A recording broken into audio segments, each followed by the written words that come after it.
Hello! Good morning everyone! Ito po yung back side ng bahay namin. Kakatrim lang ng asawa ko sa brush. Yan. Ito po yung kabila ng kapitbahay namin. See? Yan ang kapitbahay namin. Layong layo.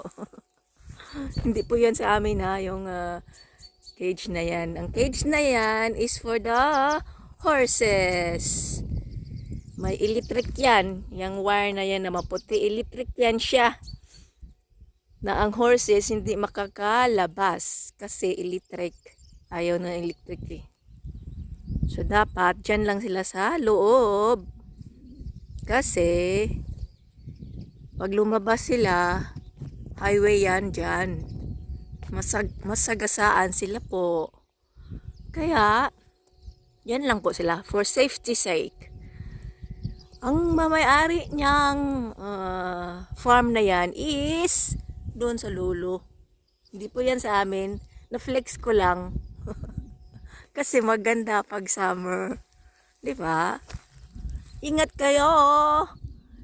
Enjoy life. Goodbye.